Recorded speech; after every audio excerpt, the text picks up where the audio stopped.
Okay, so if you do not have Chrome on your computer, your desktop or your laptop, then you're going to need to download Chrome. So the way to do that is you open up,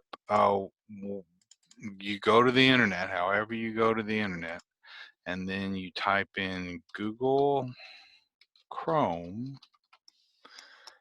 and it'll take you to the Google website, Google Chrome download, and you